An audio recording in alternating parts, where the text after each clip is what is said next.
What you do makes a difference, and you have to decide what kind of difference you want to make. Dr. Jane Goodall. Charu Chachi, where is Polly? On his usual round of treetops, searching for some interesting fruits. Here he comes. He is not his usual perky self today. What's troubling him? He probably didn't find any fruit on the fruiting trees. Nowadays, I have to pay through my nose to specially buy chilies and guavas from the bazaar for him. The trees around have not borne much fruit as they normally do every summer. Here, Polly, here are some chilies. Now Polly seems happy. But what you say is very true, Charu Chachi. Even Ma was grumbling. No mangoes on a mango tree this year. She won't get to make any mango pickle this time. But how come the trees had bloomed much earlier in February and was covered with its creamish white flowers? Had you noticed bees and flies hovering around the flowers as they always do? Now that you mention it, no, there were no flies and bees humming and buzzing about, as they would always do over the flowers. What could be the reason for that? It's all to do with the earth becoming warmer and the climate changing world over. The last winter season wasn't so cold and it was much shorter than usual. That is why the trees bloomed earlier than usual. But the insects were still hibernating at that time, and so they were not available to pollinate the flowering trees. Oh yes, the flowers can only turn into fruits after they are pollinated. Climate change and absence of sufficient pollinators have affected many fruiting trees and even the crops of farmers. This has been a great blow to fruit and crop growers, as no harvest means no money. Oh Teri, that is so sad. Only the other day, I was reading about the very poor harvest of apples in Kinnaur of Himachal Pradesh this year. So many of the Kinnauris had converted their fields into apple orchards as it fetched more money. But climate change has dealt a great blow to them too, isn't it? In Mexico, owing to heavy rains and extreme temperatures, something very strange happened to the mango blossoms. They produced mangoes that were worthless as they were very small and seedless. Maybe the mango trees wanted to say that since conditions are not right for us, we do not want to reproduce. So we shall not produce any seeds. Eventually, many of the fruit growers began ripping off their mango trees and replacing them with palm or sugarcane, which produce a more regular harvest, although they require costly fertilizers. Charu Chachi, last year in school, we had learnt about how man is causing global warming by burning fossil fuels for cooking, transports in factories and also thermal power plants that produce electricity. Are there any other actions of man that are leading to global temperatures to rise? Oh yes, there are plenty of other causes. Cattle farms are responsible for producing huge amounts of carbon dioxide. In these cattle farms, large number of cows and buffaloes are kept as if in a factory. What's more, the cattle also pass out plenty of methane gas. Both of these gases, carbon dioxide and methane, are greenhouse gases. And you already know what greenhouse gases do. Yes, we had learned that in school. They blanket the Earth's atmosphere and trap the heat rays of the sun, not allowing them to escape. Just like the grass of greenhouse for plants does in cold countries.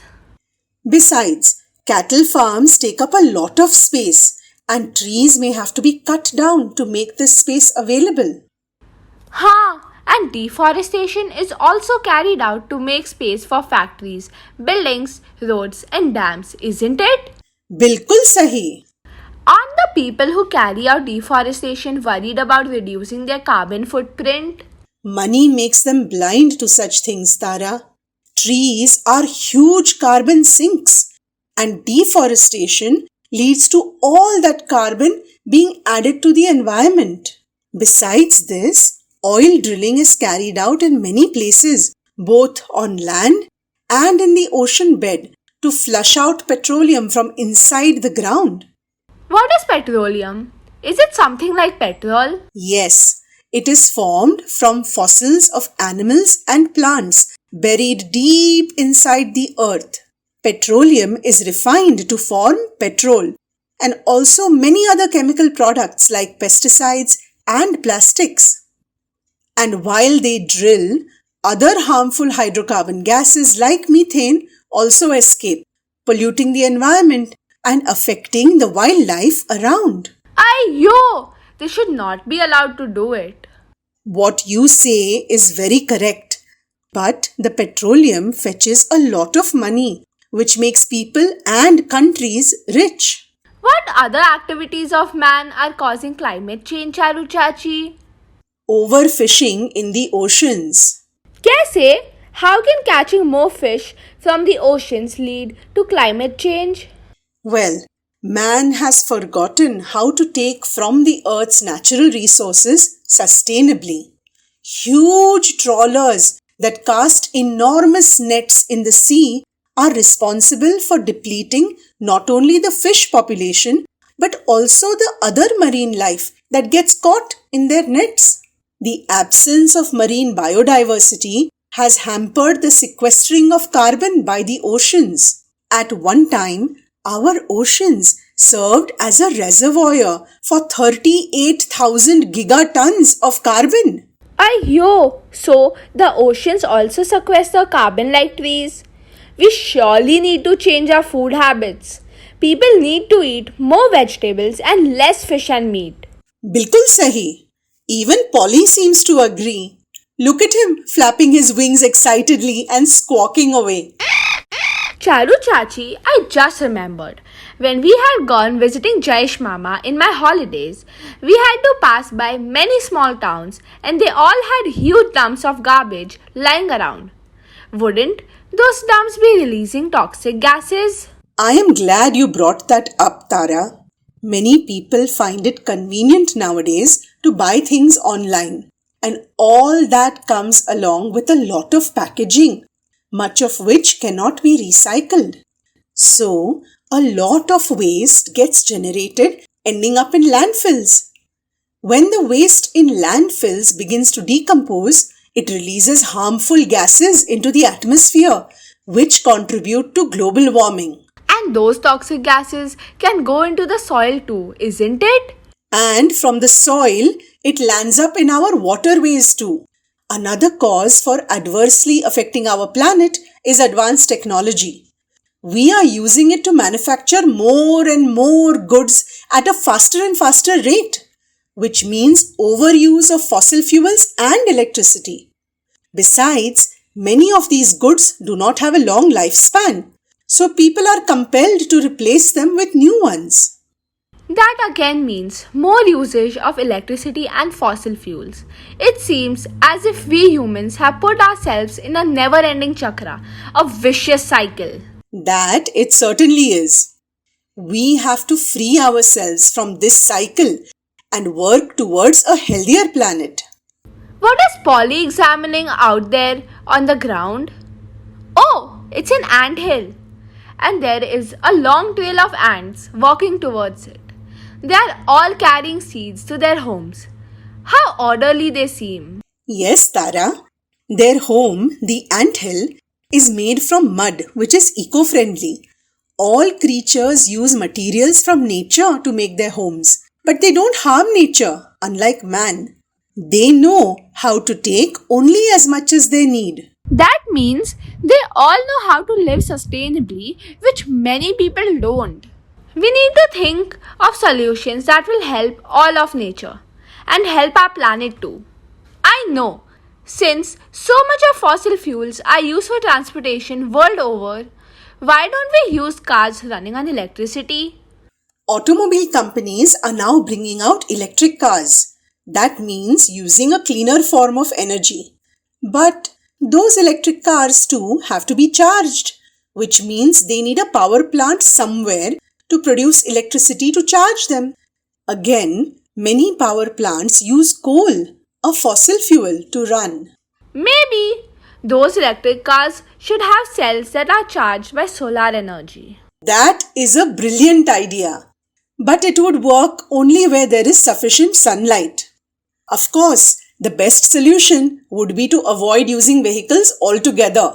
Bicycling is both a healthy exercise and produces no pollution at all. The government can also organize better public transport so that more and more people opt for it. But many people don't want to be the change. They want to live in their own comfort zones. And for all these reasons, the glaciers and sea ice in places like the Arctic, Greenland, Antarctica, and even our own Himalayas are melting more rapidly than they had ever done before, causing the sea levels to rise at an alarming rate. Is there so much ice out there that it can make all oceans all over the world to rise? Yes, at present, the rate of sea level rise is 3.6 millimeters per year. That doesn't seem much, but it can cause a lot of impact to areas near the sea. And there are many gigantic glaciers that are about to break off in Antarctica. Yo, Polly, what is to become of all of us when all the ice in those gigantic glaciers melt?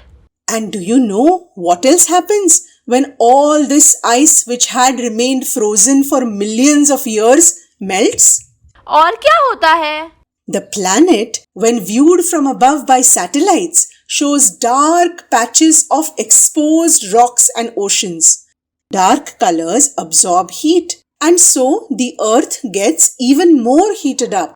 Are there any harmful effects caused by this ice melting? I am glad you are asking so many questions, Tara. The more questions you ask, the more you get to learn. Not only has the ice in the polar regions, which has been frozen since prehistoric times, begun to melt, but also the permafrost has now begun thawing. What is permafrost, Charu Chachi? It is the soil below the ice which remains frozen for at least 2 years. But in the polar regions, the permafrost had remained frozen for very long. It had contained the partly decomposed remains of plants and animals that were there in the past, along with gases like methane and carbon dioxide that were formed by the partial decomposition. So, now even these gases are being released into the air and adding to the greenhouse gases? Bilkul theek. What a smart child you are. Charu Chachi, at the beginning of our discussion on climate change, we saw how the flowering and fruiting season of plants have gone haywire. How has climate change affected animals? There are several stories that answer your question, as there are so many animal species in the world. But let us consider some of them. Let us begin with the polar bear, whose habitat is the icy region of the Arctic. The polar bear needs to hunt for seals, na? But the food chain begins with ice algae, which flourish in nutrient-rich pockets of ice. Now that the ice is disappearing, the ice algae too is lessening. These algae are normally consumed by zooplankton, which is then consumed by the Arctic codfish, which is a major food source for many marine mammals, including seals. Yo! So if this tiny ice algae disappears, then the polar bear may get to starve? Climate change has brought about changes in the lives of migratory animals too. Hibernating animals have begun awakening earlier in the spring when the weather is warmer. Migrating birds are also more likely to return to their home ground and nest earlier. The snow buntings returned to roost 18 days earlier than usual in 2002 as the snow melted 18 days earlier than usual. The birds ended up rearing 2 broods in the same year instead of the typical one. The lives of so many species seem to have gone haywire. And we don't know what will happen in the future unless climate change is reversed. Already, the world is facing a number of natural disasters that have become more intense and more frequent in recent years because of climate change. In just the first 7 months of 2021, India had already experienced two cyclones, a deadly glacier collapse in the Himalayas, a sweltering heat wave, and floods in many states. That must have led to so many people losing their homes. These poor homeless people have begun migrating to cities along with whatever belongings they could salvage. Do they manage to find homes and jobs in the cities? Many cities do not have the space to build homes for them, and the migrants end up living in slums under the most unhygienic conditions. Not only have people lost their homes, but livelihoods also. You mean the farmers whose crops failed because of extreme heat, drought, and lack of pollinators? And also, the fishing community has declined in fish population, about which you told me earlier. Must have been a great blow to them, isn't it? Yes, and in the Sundarbans of West Bengal, the rising sea has led to whole islands getting submerged. And the sea has begun invading others too, contaminating all sources of drinking water with saline water. What will happen to all the islands all over the world and even coastal places if the sea keeps rising? Even Polly seems to be worried. Of course, the world is now realizing the need of fighting climate change on a war footing. Many scientists are bending over backwards to come up with solutions. Charu Chachi, I too would like to think of ways we can reduce climate change. First of all, I would like to talk to all my friends and classmates about it. Maybe we can write a script for a roadside play on climate change. That would be a brilliant idea. Polly too could be one of the characters in your play. And then you and your friends can perform the play in different areas of our town and draw the attention of people to what is happening to our planet. Adults too would love to learn from children like you. Another thought that comes to my mind is that I should tell Ma to avoid cooking so much of rice, corn, and wheat. We can avoid these in our diet as growing them requires a lot of water. Instead, we could eat more of millets as Dadima used to when she was a child. At that time, Dadima told me people used to grow different millets in different seasons. The millets required far less water than crops like wheat, corn, and sugarcane. Different millets grow in different seasons. Dadi Ma is right. Besides, millets add nitrogen compounds to the soil and make it nutrient rich. So farmers do not need to spend on fertilizers. Another idea. My friends and I can make decorated bags out of old newspapers and distribute them to the shopkeepers so that they can give them to their customers instead of plastic bags. That would certainly help our planet a great deal. Any more ideas? What if the government declares that all lights be switched off for an hour on certain days throughout the state? Wouldn't that save a huge amount of electricity? Shabash! Excellent idea, Tara. Also, the government should make it compulsory for a shift in energy source in every building, whether residential or industrial, from electricity to solar or wind power. Even items we use in our house like pressure cookers or electric stoves and ovens could be made to run on solar power, which is freely available and a clean form of energy. There are hazaro things that we can do to minimize global warming, but people should have the will to do it. Maybe I can also make some posters and put them up in various places for people to read and become aware. And so, Tara, with Charu Chachi's help, makes some posters and puts them up in various public places to spread awareness. Please reduce the amount of packaged food consumed. it results in a larger carbon footprint. Rather than ordering groceries online, buy them locally. Please avoid buying and eating fish during their breeding season from June to September, as that can lead to an extreme drop in their numbers. Please do not discard plastic bottles in the daily waste. You can convert them into plastic bricks in your garden by stuffing them with other non biodegradable plastic bags for making hedges or borders. Please show kindness to the birds and stray animals around you. Place water bowls for them, especially in the summer. Global warming is the alarming hue and cry as each summer we swelter, fume, and sigh. Greenhouse gases, they say, our planet is spewing, trapping the sun's heat like a cauldron, our earth brewing. While glaciers are shrinking and swiftly melting, sea levels are devastatingly upward rising, submerging coastlands, islands big and small, changing the topography, geography, and all. The seasons, for some reason, have turned topsy-turvy, puzzling flora and fauna, driving them crazy. What is the solution to all this rising insanity?